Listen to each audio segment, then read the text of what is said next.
ഓജസ് വർദ്ധിപ്പിക്കാനും തേജസ് വർദ്ധിപ്പിക്കാനും പാലിന്റെ പ്രസക്തി വളരെ വലുതാണ്.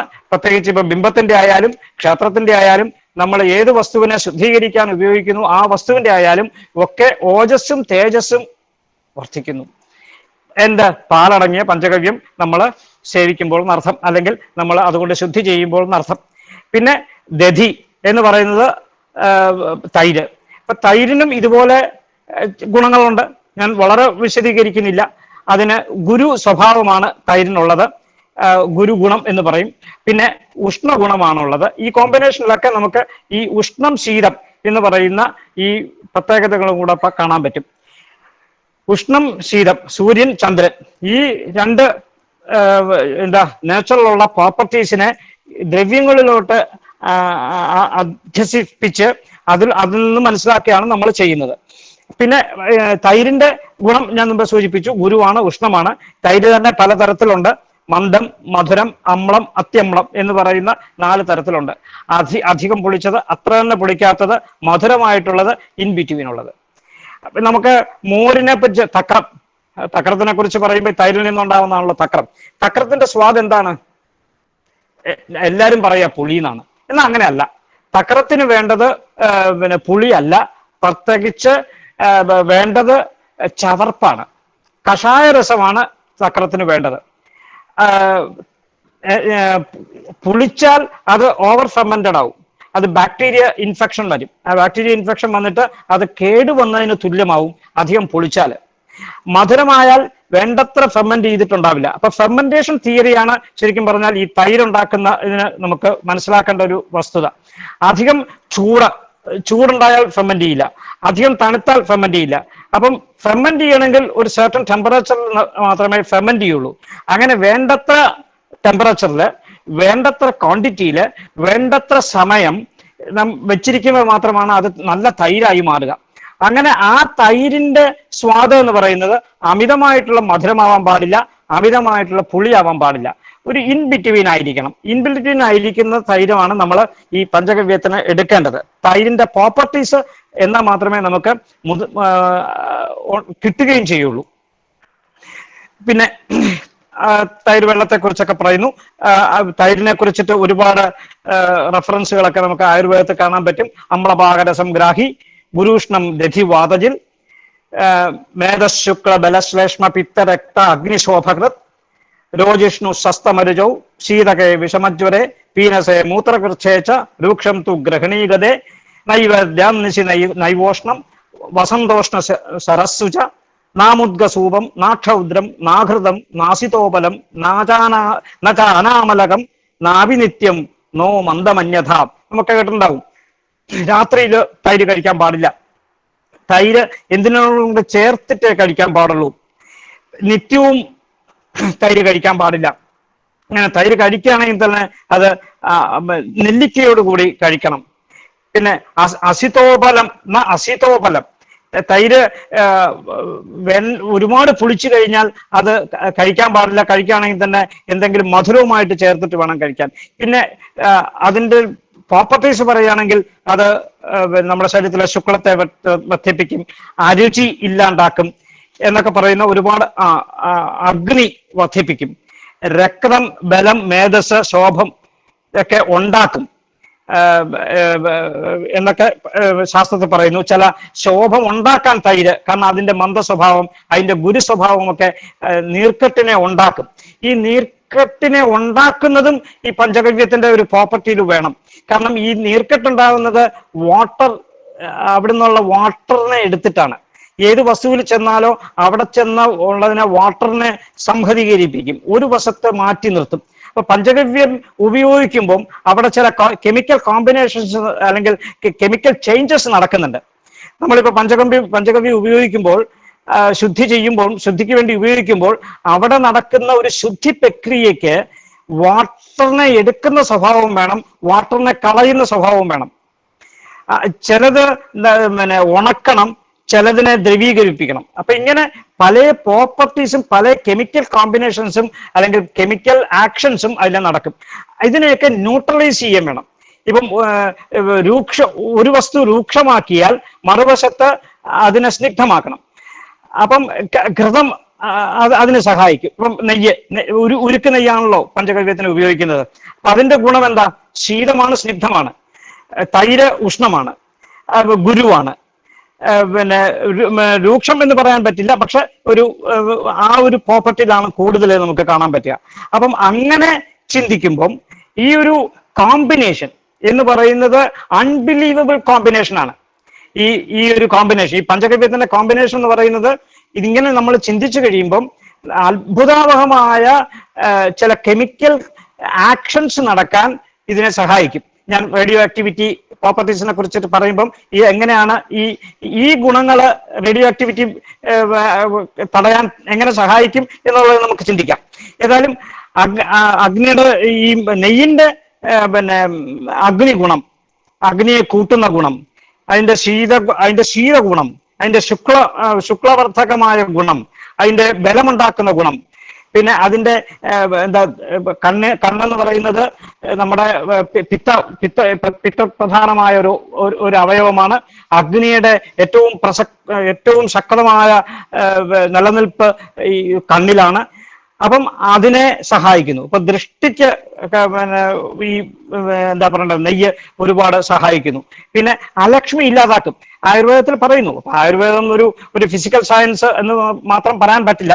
എന്നാലും കൂടുതൽ ഫോക്കസ് ചെയ്തിരിക്കുന്നത് പഞ്ചഭൂതത്തിൽ തന്നെയാണ്, അല്ലെങ്കിൽ ത്രിദോഷങ്ങളിൽ തന്നെയാണ്, അല്ലെങ്കിൽ സപ്തധാതുക്കളിൽ തന്നെയാണ്, അല്ലെങ്കിൽ മലങ്ങളിലാണ്, അല്ലെങ്കിൽ മനസ്സിലാണ്. അപ്പം അവിടെ പോലും പറയുന്നു അലക്ഷ്മിയെ മാറ്റുന്നു നെയ്യ്, യൗവനത്തെ നിലനിർത്തുന്നു, ഓർമ്മശക്തിയെ ഉണ്ടാക്കുന്നു, ആയുസ്സിനെ വർദ്ധിക്കുന്നു, സുകുമാരത ഉണ്ടാക്കുന്നു എന്നൊക്കെ നമുക്ക് നെയ്യിന്റെ പ്രോപ്പർട്ടീസ് കാണാൻ പറ്റും. അതായത് ശസ്തം ധീസ്മൃതി മേധ അഗ്നി ബലായു ശുക്ല ചക്ഷുഷാം ബാലവൃദ്ധ പ്രജാകാന്ത സൗകുമാര്യ സ്വരാർത്ഥിനാം ക്ഷതക്ഷീണ പരീസർപ്പ ശസ്ത്രാഗ്നി ലഭിതാത്മനാം വാതപിത്ത വിഷോന്മാദ ശോഷാലക്ഷ്മീജ്വരാപഹം സ്നേഹാനാം ഉത്തമം ശീതം വയസസ്ഥാപനം ഘൃതം സഹസ്രവീര്യം വിധിഭിഘൃതം കർമ്മ സഹസ്രകൃത് മതാപസ്മാര മൂർച്ഛായ സ്ഥിര കർമാക്ഷി രോഗജിത് പുരാണോപണം. അപ്പൊ പുരാണഘൃതം പ്രശസ്തമാണ്. പ്രത്യേകിച്ച് ഔഷധശയിലൊക്കെ പുരാണഘൃതം വളരെ പ്രസക്തമാണ്. അപ്പം ഉന്മാദം, അപസ്മാരം, അലക്ഷ്മി, മദം, മൂർച്ഛായം, ഇത് നെയ്യ് സേവിക്കുന്നവരിൽ അല്ലെങ്കിൽ ഉണ്ടാവുന്നില്ല, അല്ലെങ്കിൽ ഇത്തരം രോഗങ്ങളുള്ളവർക്ക് ഉണ്ടാവുന്നു. ഇനി ഈ ഉന്മാദം, അപസ്മാരം ഒക്കെ അലക്ഷ്മിയൊക്കെ എങ്ങനെ ഉണ്ടാവുന്നു? ചില ബാധകളുടെ ഭാഗമായിട്ട് ഉണ്ടാവുന്നു എന്ന് ശാസ്ത്രം. ഈ ബാധകളെ ഒഴിപ്പിക്കാൻ, ഇതിനെ മാറ്റിക്കളയാൻ, ഇതിനെ ന്യൂട്രലൈസ് ചെയ്യാൻ നെയ്യിന് വിശേഷാൽ പവറുണ്ട്, അല്ലെങ്കിൽ ശക്തിയുണ്ട്. എങ്ങനെ? അഗ്നിയെ വർദ്ധിപ്പിച്ച്, സ്രോതസ്സുകളെ ഉണർത്തി, സ്രോതസ്സുകളെ ശുദ്ധീകരിച്ച് അഗ്നി ഇത്തരം നെഗറ്റീവ് ഫോഴ്സസിനെ, എല്ലാ തരത്തിലുള്ള നെഗറ്റീവ് ഫോഴ്സസിനെ അകറ്റുന്നു, അതിനെ ന്യൂട്രലൈസ് ചെയ്യുന്നു. സഹസ്രവീര്യം, ആചാര്യന് ഇതിന്റെ വീര്യം പറയാൻ നിവൃത്തിയില്ലാത്തതുകൊണ്ട് അദ്ദേഹം പറയുന്നു സഹസ്രവീര്യം വിധിവത്സൃതം കർമ്മസഹസ്രകൾ. ഇതിന്റെ വീര്യവും ഇതിന്റെ പ്രയോജനവും ഇതിന്റെ ആക്ഷനും എന്ന് പറയുന്നത് തൗസൻഡ്സ് ആൻഡ് തൗസൻഡ്സ് ആംഗിളിൽ, അതിന്റെ ഡയമെൻഷനിൽ ഉണ്ട് എന്ന് സാരം. ഇനി ഗോമൂത്രത്തെ കുറിച്ച് ചിന്തിക്കാം. ഗോമൂത്രത്തിനെ കുറിച്ചിട്ടും ആയുർവേദത്തിൽ ഒരുപാട് പ്രസക്തിയുണ്ട്. ഗോമൂത്രം സർവേഷ്വപിച്ച മൂത്രേഷു ഗോമൂത്രം ഗുണധോധികം. അപ്പൊ ഗുണത്തില് ഏറ്റവും അധികമായിട്ടുള്ളത് ഗോമൂത്രമാണ്. പലതരത്തിലുള്ള മൂത്രങ്ങളും, വളർത്തുമൃഗങ്ങളുടെ മൂത്രങ്ങളും, അപ്പം പാല് നമുക്ക് എടുക്കുമല്ലോ, ആട്, പിന്നെ ഔഷ്ഠകം, ഒട്ടകത്തിന്റെ പാല്, ആനപ്പാല്, ഇങ്ങനെ പലതരത്തിലുള്ള പാലിനെ കുറിച്ചിട്ട് ആയുർവേദത്തിൽ പറയുന്നു, പഠിക്കുന്നു, മനസ്സിലാക്കുന്നു. അതിനോടൊപ്പം തന്നെ മൂത്രത്തിനെ കുറിച്ചിട്ടും മനസ്സിലാക്കുന്നു. അതിൽ മൂത്രം സർവേഷ്വപിച്ച മൂത്രേഷു ഗോമൂത്രം ഗുണത്തോധികം അതോ വിശേഷാൽ കഥനെ മൂത്രം ഗോമൂത്രമുച്ചതേ എന്ന് ഭാവപ്രകാശത്തിൽ നമുക്ക് കാണാൻ പറ്റും. സ്വന്തം മൂത്രം, ഇപ്പൊ പലരും സ്വന്തം മൂത്രം കഴിക്കുന്നുണ്ട് അല്ലെ, അത് പാടില്ല എന്നാണ് ശാസ്ത്രം. അജ്ഞാനാത്തു സുരാപീത്വ രേതോ വിൺമൂത്രമേവച പുനഃ സംസ്കാരമർഹന്തി ത്രയോ വർണ്ണ ദ്വിജാതയ. ദ്വിജന്മാർക്ക് സ്വന്തം മൂത്രം കഴിക്കേണ്ടി വന്നാലോ, അല്ലെങ്കിൽ സ്വന്തം അല്ലെങ്കിൽ മലം ഏതെങ്കിലും തരത്തിൽ അകത്തോട്ട് ചെന്ന് പെട്ടാലോ, പിന്നെ മദ്യം കഴിച്ചാലോ, രേതസ് കഴിക്കേണ്ടി വന്നാലോ ഒക്കെ അബദ്ധത്തിൽ എങ്ങനെയെങ്കിലും കഴിക്കേണ്ടി വന്നാൽ അതിന് പരിഹാരം ഒന്നുമില്ല. അങ്ങനെ ഉണ്ടെങ്കിൽ തന്നെ അത് പിന്നെ പഞ്ചഗവ്യം കൊണ്ടുള്ള ശുദ്ധിയാണ്. അതിനോടൊപ്പം തന്നെ ഇങ്ങനെ എന്തെങ്കിലും തരത്തിൽ കഴിക്കേണ്ടി വന്നാൽ പിന്നെ ഈ ദ്വിജാതി സംസ്കാരമൊക്കെ വീണ്ടും ചെയ്യണം. എങ്ങനെയാണ് ഉപനയനമൊക്കെ വീണ്ടും ചെയ്ത് ആവർത്തിച്ച് പിന്നെ ബ്രാഹ്മണനാക്കണം എന്നൊക്കെയാണ് ചില ആജ്ഞവൽക്കസ്മതിയിലൊക്കെ നമുക്ക് കാണാൻ പറ്റുക. പിന്നെ മോരെന്ന് പറയുന്നത് ഈ തൈരിൽ നിന്ന് കിട്ടുന്ന മോര് ഈ പഞ്ചഗവ്യത്തിൽ നേരിട്ട് ഉപയോഗിക്കുന്നില്ലെങ്കിലും മോരിനെ കുറിച്ചിട്ടൊന്നും പറയാണ്ടിരിക്കാൻ പറ്റില്ല. കാരണം ഭൂമിയിലെ അമൃതിന് തുല്യമാണ് ഈ മോരെന്ന് പറയുന്നത്, തക്രം. ദേവേന്ദ്രൻ ഒരിക്കൽ പറഞ്ഞു അത്രേ, ഭൂമിയിലോട്ട് അമൃത് തരാം, തിരിച്ചങ്ങോട്ട് മോര് തരാമെങ്കിൽ എന്നൊക്കെ തമാശയായിട്ട്. നക്രസേവി വ്യഥതയെ കഥാചിൽ നക്രദഗ്ധാഹ പ്രഭവന്തി ലോകാഹ യഥാ സുരാണാം അമൃതം പ്രധാനം തഥാ നരാണാം ഭുവി തക്രമാഹു. ഭൂമിയില് മനുഷ്യർക്ക് ദേവലോകത്ത് അമൃത് എപ്രകാരമാണോ അപ്രകാരമാണ് ഭൂമിയിലെ മനുഷ്യർക്ക് തക്രം, മോര് എന്നും കഴിക്കുന്നത് അത്രയും പ്രധാനമാണ് എന്ന് പറയുന്നു. പിന്നെ ഇതിൻ്റെയൊക്കെ ഈ പഞ്ചഗവ്യത്തിന്റെ ഈ കൂട്ടിൽ നമുക്ക് ഡിസ്കസ് ചെയ്യേണ്ടത് കുറച്ച് ആധുനിക ശാസ്ത്രപ്രകാരമുള്ള ചില ഇൻഫർമേഷൻസ് ആണ്. പലതരത്തിലുള്ള ഇൻഫർമേഷൻസ് നമുക്ക് ഇന്ന് ലഭ്യമാണ്. അതിൽ ഇപ്പം ഗുജറാത്തിലെ ഒരു റിസർച്ച് ഇൻസ്റ്റിറ്റ്യൂട്ട് തന്നെ ഇതിനു വേണ്ടി പ്രവർത്തിക്കുന്നുണ്ട്. ഈ പശുവിന്റെ വിവിധങ്ങളായിട്ടുള്ള ഈ പഞ്ചഗവ്യങ്ങളെ കുറിച്ചിട്ടുള്ള ഓരോന്നിനെ കുറിച്ചിട്ടുള്ള പഠനം നടത്തുന്നുണ്ട്. പിന്നെ പാല്, ശരിക്കും പറഞ്ഞാൽ ഒരു 1.5 ഗ്ലാസ് പാല്, പഴയ കാലത്തൊക്കെ ഒരു കോപ്പ നിറച്ച് പാല് കഴിച്ചു കഴിഞ്ഞാൽ ഏതാണ്ട് ഒരു 250 കാലറി നമുക്ക് കിട്ടും. അപ്പോൾ ഒരു നല്ല ആരോഗ്യമുള്ള ഒരാൾക്ക് ബ്രേക്ക്ഫാസ്റ്റ് എന്ന് പറയുന്നത് 250 കാലറിയാണ് വേണ്ടത്. ഏതാണ്ട് 500-600 കാലറി ഫുഡാണ് നമുക്ക് ഉച്ചയ്ക്ക് കഴിക്കേണ്ടത്. വൈകുന്നേരം കഴിക്കേണ്ടത് ഏതാണ്ട് 400 കാലറിയാണ്. അപ്പം 4 നേരം കൂടെ ഒരു 1200 മുതൽ 1500 കാലറി വരെയാണ് നമുക്ക് ഒരു ദിവസത്തെ ഇൻടേക്ക് ആയിട്ട് സാധാരണ നിലയ്ക്ക് പറയുക. പിന്നെ it depends upon our activities. Mainly സാധാരണ നിലയ്ക്ക് ഇത്രയാണ്. അപ്പോൾ ഏതാണ്ട് ഒരു 250ഓളം കാലറി നമുക്ക് ഒരു 1.5 ഗ്ലാസ് 250 മില്ലി 250 മില്ലി പാല് കുടിച്ചു കഴിഞ്ഞാൽ ഏതാണ്ട് ഒരു 150 കാലറി നമുക്ക് കിട്ടും. 250 മില്ലി കഴിച്ചാൽ 150 കാലറി നമുക്ക് ലഭ്യമാണ്. പിന്നെ അതിൽ അടങ്ങിയിരിക്കുന്നത് പ്രോട്ടീൻ, പിന്നെ ഫാറ്റ്, പിന്നെ കാൽസ്യം, പിന്നെ വിറ്റമിൻസ്, ഇതൊക്കെയാണ് അതിൻ്റെ ആന്തരികമായിട്ടുള്ള ഘടകങ്ങൾ. അപ്പോൾ ഒരു 8 ഗ്രാം പ്രോട്ടീൻ ഉണ്ടാവും, ഒരു 8 ഗ്രാം ഫാറ്റ് ഉണ്ടാവും ഏതാണ്ട് ഒരു 250 മില്ലി പാലില്. ഇത് ആനിമൽ ഫാറ്റ് ഞാനിവിടെ സൂചിപ്പിച്ചു. ആനിമൽ ഫാറ്റ് നമുക്ക് കിട്ടാനുള്ള സസ്യബുക്കുകൾക്ക് കിട്ടാനുള്ള പ്രധാനപ്പെട്ട സോഴ്സ് എന്ന് പറയുന്നത് പശുവിൻ്റെ പാല് തന്നെയാണ്. പശുവിൻ്റെ പാലിൽ കൂടെയാണ് നമ്മുടെ ബ്രെയിൻ ഡെവലപ്മെന്റ് ഉണ്ടാവുക. 5 വയസ്സ് വരെയാണ് ബ്രെയിൻ ഡെവലപ്പ് ചെയ്യൂ. അതിനുശേഷം പിന്നെ ബ്രെയിനിന് കാര്യമായ വളർച്ചയൊന്നും ഉണ്ടാവില്ല. അപ്പൊ ഈ വളർച്ച ആനിമൽ ഫാറ്റിന് അത്യാവശ്യമാണ്. അതുകൊണ്ടാണ് ഈ പാലിന്റെ പ്രസക്തി. കുട്ടികൾക്ക് പാല് കൊടുക്കുക 5 വയസ്സ് വരെയെങ്കിലും അമ്മയുടെ പാല് അല്ലെങ്കിൽ പശുവിന്റെ പാല് കൊടുക്കേണ്ടതിന്റെ പ്രാധാന്യം അതാണ് എന്നർത്ഥം.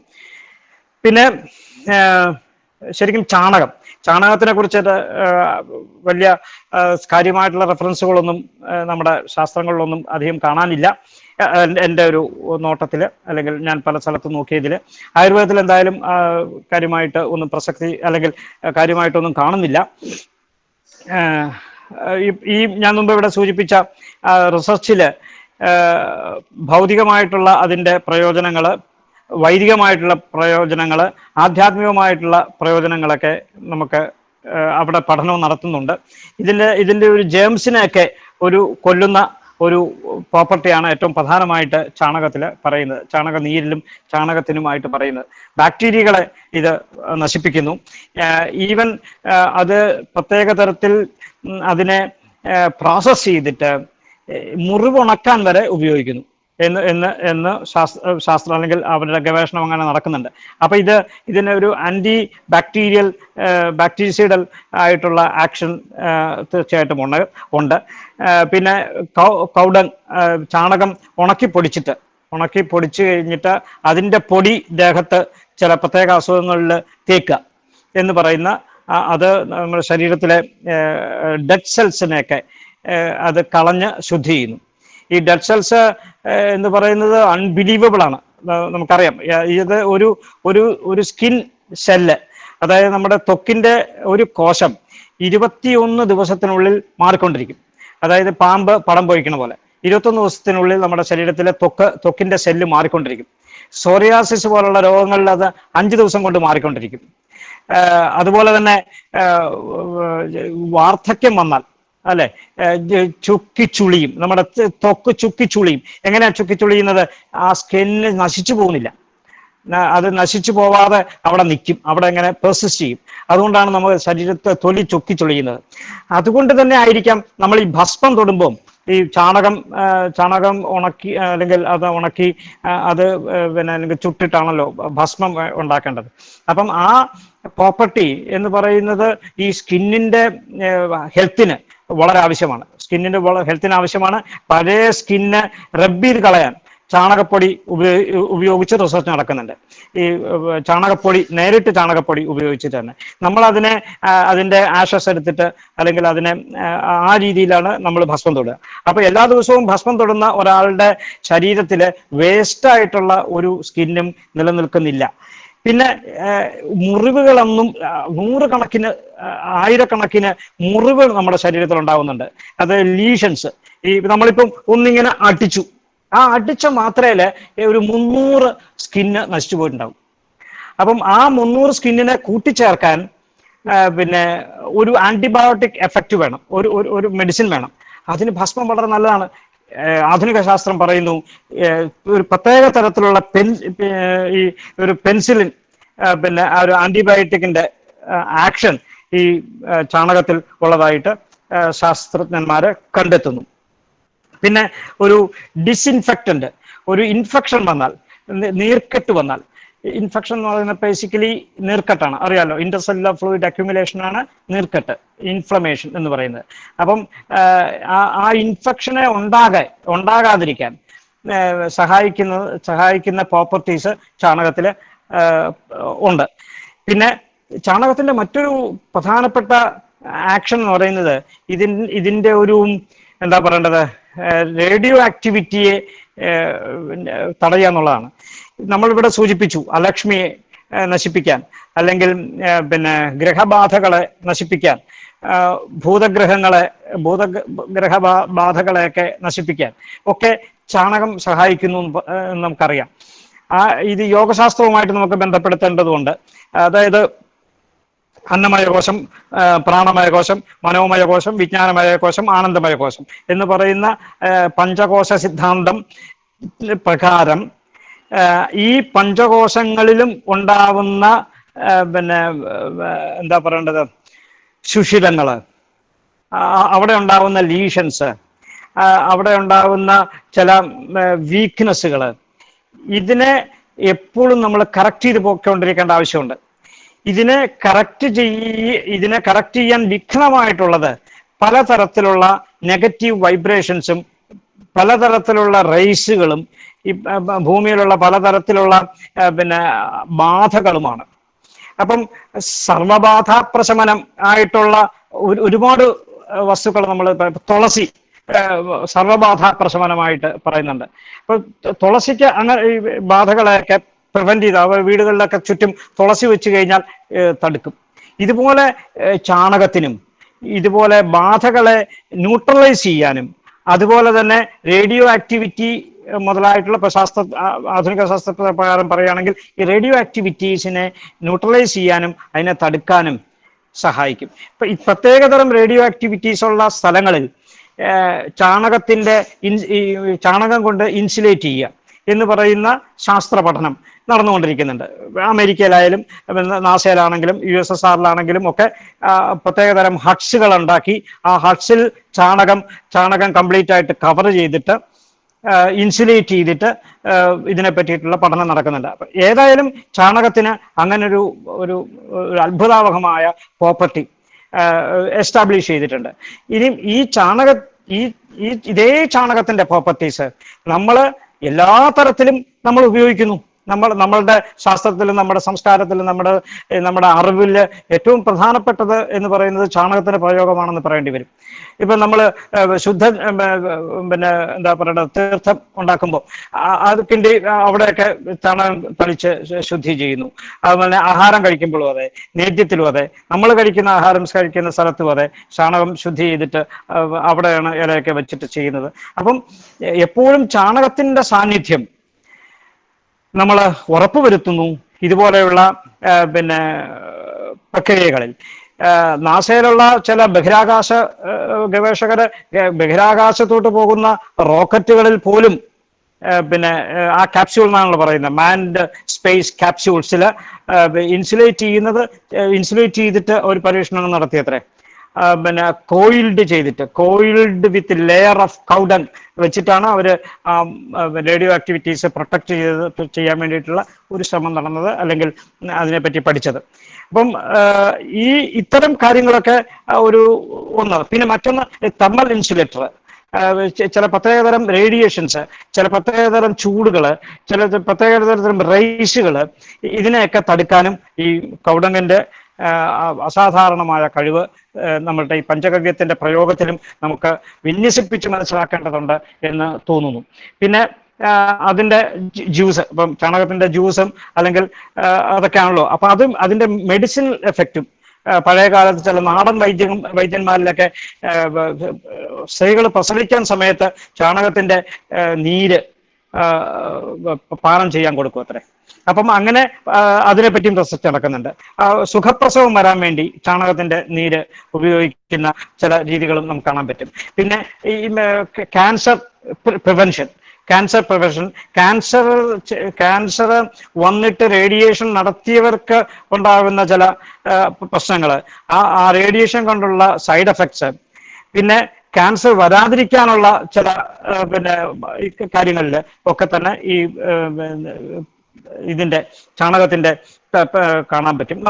നമുക്കറിയാം നല്ല ഒരു മോസ്കിറ്റോ റിപ്പല്ലറായിട്ടും ചാണകം ഉപയോഗിക്കുന്നുണ്ട്, ഒരു കൊതുകിനെയൊക്കെ നിവാരണം ചെയ്യാനായിട്ട് ഉപയോഗിക്കുന്നു. പിന്നെ ഞാൻ മുമ്പേ പറഞ്ഞു, ക്ഷേത്രം എന്ന് പറഞ്ഞാൽ ഗൃഹം, പിന്നെ വയല് ഒക്കെ ക്ഷേത്രങ്ങളാണ്.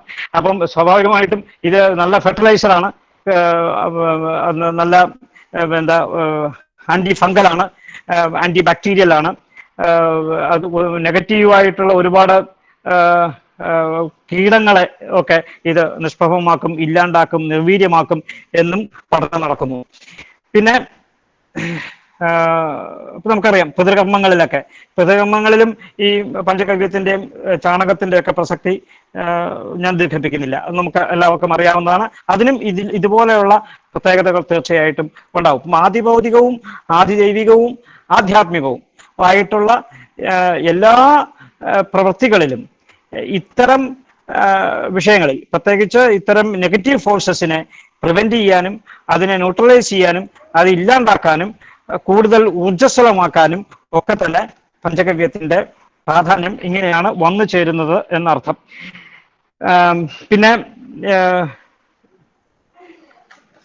പിന്നെ മറ്റൊന്ന് നമ്മൾ ശ്രദ്ധിക്കേണ്ടത് ഗോമൂത്രത്തിന്റെ ഇതുപോലുള്ള ചില പ്രോപ്പർട്ടീസിലാണ്. ഗോമൂത്രത്തിനും ഇതുപോലെ 24 എലമെന്റ്സ് ഗോമൂത്രത്തിൽ ഉണ്ടെന്നാണ് ശാസ്ത്രം പറയുന്നത്. പിന്നെ ചാണകത്തിന് ഉള്ള പോലെ തന്നെ ഇതിന് ഒരുപാട് എനർജി ക്രിയേറ്റ് ചെയ്യാനുള്ള കപ്പാസിറ്റി ഉണ്ട്. ഒരു ബൾബ് കത്താനുള്ള പിന്നെ എനർജി കറണ്ട് തരുമത്രേ. 1.4 ആംപിയർ ഈ ഗോമൂത്രത്തിൽ നിന്നും ഉണ്ടാക്കാൻ പറ്റും എന്ന് പറയുന്നു. പിന്നെ ഇത് ഇലക്ട്രിസിറ്റി തരുന്നു. പിന്നെ അഫ്കോഴ്സ് ചാണകത്തിൽ നിന്ന് നമുക്ക് കിട്ടുന്ന ഇലക്ട്രിസിറ്റിയെ കുറിച്ചിട്ട്, കമ്പോസ്റ്റിനെ കുറിച്ചിട്ട് നമുക്കറിയാം. അത് മീഥൈൻ ആയിട്ട് എമിറ്റ് ചെയ്തിട്ടാണ് അത് ഉണ്ടാക്കുന്നത് നമുക്കറിയാം. പിന്നെ ഓർഗാനിക് കമ്പോസ്റ്റ് ചെയ്യുമ്പം അങ്ങനെ മീഥേൻ എമിറ്റ് ചെയ്തിട്ട് അതിൽ നിന്നും നമുക്ക് ഇലക്ട്രിസിറ്റി, ഗ്യാസ് ഇതൊക്കെ ഉണ്ടാക്കാൻ പറ്റും.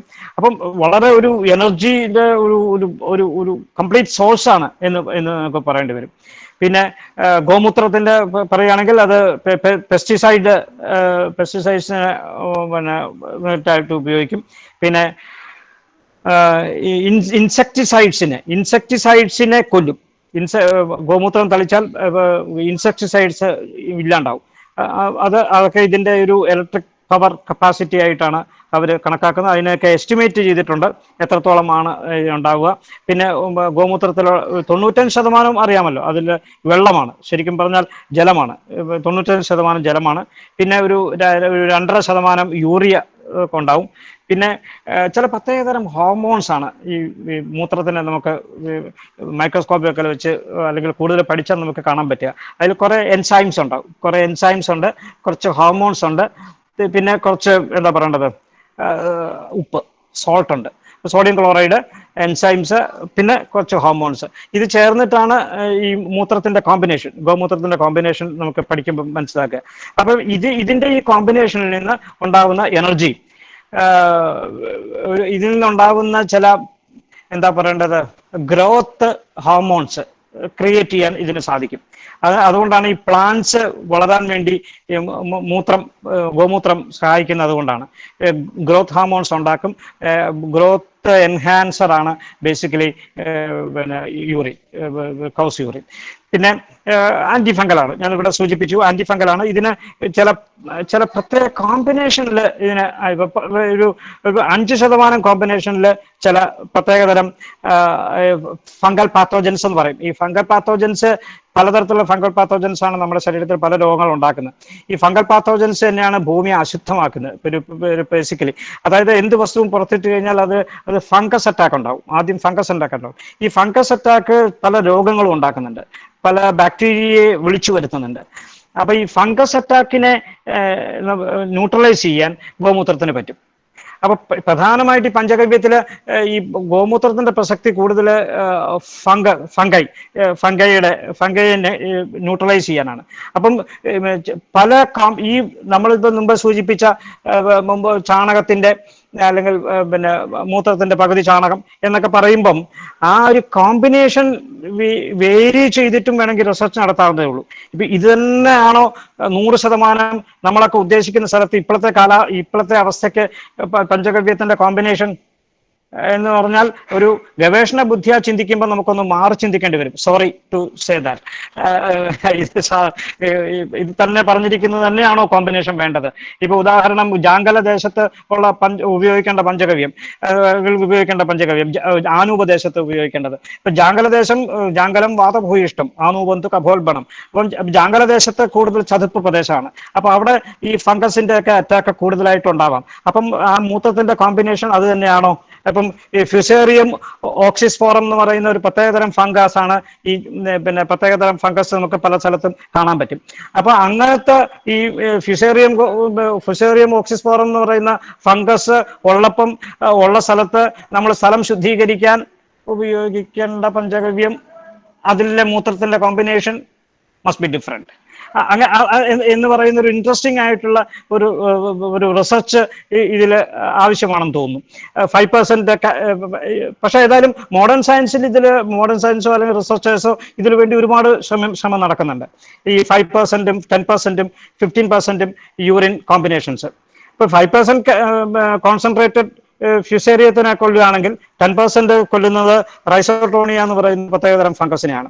15% കൊല്ലുന്നത് സ്ക്ലോറട്ടോറിയം എന്ന് പറയുന്ന ഒരു കോമ്പിനേഷനിലാണ്, അല്ലെങ്കിൽ ഫംഗൈയാണ്, ഫംഗൽ പാത്തോജനാണ്. അപ്പൊ ഈ ഫംഗൽ പാത്തോജൻസിനെ വ്യവച്ഛേദിച്ച് മനസ്സിലാക്കി, ഭൂമിയെ മനസ്സിലാക്കി അവിടെ ശുദ്ധി ചെയ്യാൻ പഞ്ചഗവ്യത്തിന്റെ കോമ്പിനേഷൻ മാറ്റം വരുത്താൻ താന്ത്രിക പണ്ഡിതന്മാർക്ക് സാധിച്ചാൽ അതൊരു ഒരു പ്രത്യേക വഴിത്തിരിവായിരിക്കും. നമ്മളുടെയൊക്കെ പ്രാക്ടീസിലെ ഒരു എന്താ പറയേണ്ടത് another level of approaching all these things എന്ന് എനിക്ക് തോന്നുന്നു. പിന്നെ ഗോമൂത്രം is one of the best antioxidant. സമയക്കുറവുണ്ടെന്ന് എനിക്ക് തോന്നുന്നു, ഏതായാലും ഞാൻ സ്റ്റോപ്പ് ചെയ്യാം. ഗോമൂത്രം എന്ന് പറയുന്നത് നല്ലൊരു ആന്റി ഓക്സിഡന്റ് ആണ്. നമുക്ക് ആരോഗ്യശാസ്ത്രപ്രകാരം പറയുകയാണെങ്കിൽ ഗോമൂത്രം ഒരുപാട് മരുന്നുകൾ ഉണ്ടാക്കാൻ ഉപയോഗിക്കുന്നുണ്ട്. വില്വസ്യ മൂലം സുരസസ്യ പുഷ്പം എന്ന് പറയുന്ന പ്രസിദ്ധമായിട്ടുള്ള വില്വാദി ഗുളിക വില്വാദി ഗുളിക അരയ്ക്കാൻ എന്താ ഗോമൂത്രം കൊണ്ട് സുസൂഷ്പുഷ്ടം എന്നൊക്കെ കാണാം. അപ്പം കൂവളവും തുളസിയും അറിയാമല്ലോ. വില്വാദി ഗുളികയില് ഈ COVID-19 കാലത്ത് ഏറ്റവും കൂടുതൽ അല്ലെങ്കിൽ വിൽക്കുന്നത്, ഏറ്റവും കൂടുതൽ ഇമ്മ്യൂണിറ്റി ഉണ്ടാക്കാൻ കൊടുക്കുന്നത്, ഏറ്റവും കൂടുതൽ കോവിഡിനെ പ്രിവെന്റ് ചെയ്യാൻ ഉപയോഗിക്കുന്ന മരുന്ന് എന്ന് പറയുന്നത് വില്വാദി ഗുളികയാണ്. എന്തുകൊണ്ടാണ് വില്വാദി ഗുളിക? നമ്മുടെ രാഷ്ട്രത്തിൽ ഇതിന് വലിയൊരു പ്രസക്തിയുണ്ട്. എന്താ? വിഷ്ണുജ്വരവും നിങ്ങൾക്കൊക്കെ അറിയാമായിരിക്കും. വിഷ്ണുജ്വരവും ശൈവജ്വരവും തമ്മിലുള്ള യുദ്ധമൊക്കെ നമുക്ക് ഭാഗവതത്തിൽ കാണാൻ പറ്റും, ദശമസ്കന്ധത്തില്.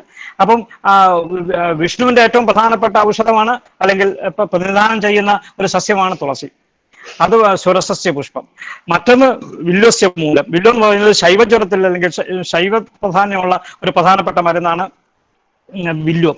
ഇപ്പം വില്വത്തിനെയും തുളസിയെയും ചേർത്തുകൊണ്ടുള്ള ഒരു പ്രധാനപ്പെട്ട മരുന്നാണ് ഈ തുളസി. അപ്പം ഗോമൂത്രം ഉപയോഗിച്ച് അരയ്ക്കുക. പിന്നെ ഗോമൂത്രം ഉപയോഗിച്ചുള്ള അനവധി ഗുളികകള്, ഗോമൂത്രം വെച്ചിട്ടുള്ള പല ഗുഗ്ഗുലു കോമ്പിനേഷൻസ്. ഗുഗ്ഗുലു എന്ന് പറയുന്നത് ഒരു നല്ല ആന്റിബയോട്ടിക് എഫക്റ്റ് ആണ്. അപ്പൊ ഈ ആന്റിബയോട്ടിക് എഫക്റ്റും ആന്റി ഫംഗൽ എഫക്റ്റും ആന്റി ബാക്ടീരിയൽ എഫക്റ്റും എല്ലാം കൂടെ ഒരു ആ കോമ്പിനേഷൻസ് എന്ന് പറയുന്ന അൺബിലീവബിൾ കോമ്പിനേഷൻസ് ആണ് നമുക്ക് ഇതിൽ കൂടുതൽ പഠിക്കുമ്പോൾ മനസ്സിലാക്കാൻ സാധിക്കുക. ആന്റി പ്രൊട്ടോസോവൽ എഫക്റ്റ് ഉണ്ട് ഈ പിന്നെ ഗോമൂത്രത്തിന്. ആന്റി പ്രൊട്ടോസോവൽ എഫക്റ്റും ഉണ്ട്, ആന്റി മുളോസൈഡൽ എഫക്റ്റും ഉണ്ട്. എന്ന് പറയുന്നത് ഈ അനാവശ്യമായിട്ടുള്ള കൂണുകളും ഒന്നും ഗോമൂത്രം അവിടെ തളിച്ചു കഴിഞ്ഞാൽ അനാവശ്യമായിട്ടുള്ള കൂണുകളും മറ്റു കാര്യങ്ങളൊന്നും അവിടെ വളരില്ല. പിന്നെ സ്റ്റെറിലൈസേഷൻ, ഓൾഡ് സിസ്റ്റം ഓഫ് സ്റ്റെറിലൈസേഷന്റെ പ്രാധാന്യവും നമുക്ക് ഈ തരുണത്തിൽ ഇവിടെ വിസ്മരിക്കാൻ പറ്റാത്തതാണ്. ഈ കോമ്പിനേഷൻ ഞാൻ ഇവിടെ സൂചിപ്പിച്ച ആധുനികവും ആയുർവേദ രീതി പ്രകാരവുമുള്ള ഇതിന്റെ ഗുണങ്ങള് ഒരുപാട് പഠിക്കാനുള്ള ഒരു വിഷയമാണ്. നിരന്തരം പഠിക്കേണ്ടതുമാണ്. ഇംപ്രവൈസേഷനും നമ്മൾ ഉപയോഗിക്കുമ്പോൾ നമ്മൾ അന്ധമായിട്ടൊരു കാര്യം ചെയ്തു പോകുന്നതിൽ ഉപരിയായിട്ട് ഇതിന്റെ എങ്ങനെ ഏത് തരത്തിൽ ഇംപ്രവൈസ് ചെയ്യാം എന്നുള്ളതിനെ കുറിച്ച് നമുക്ക് മനസ്സിലാക്കേണ്ടതാണ്. ഇതിന്റെ നെഗറ്റീവ് ഫോഴ്സസിനെ നശിപ്പിക്കാനുള്ള കഴിവും അതുപോലെ തന്നെ പോസിറ്റീവ് എനർജിയെ ക്രിയേറ്റ് ചെയ്യാനുള്ള ഇതിന്റെ പഞ്ചഗവ്യത്തിന്റെ കഴിവെന്ന് പറയുന്നത് ഒരുപാട് ഗവേഷണ ബുദ്ധിയെ മനസ്സിലാക്കേണ്ടതും ചിന്തിക്കേണ്ടതും പ്രായോഗിക തലത്തിൽ കൊണ്ടുവരേണ്ടതുമാണ് എന്ന് മാത്രം പറഞ്ഞുകൊണ്ട് ഞാനിവിടെ ഉപസംഹരിക്കട്ടെ.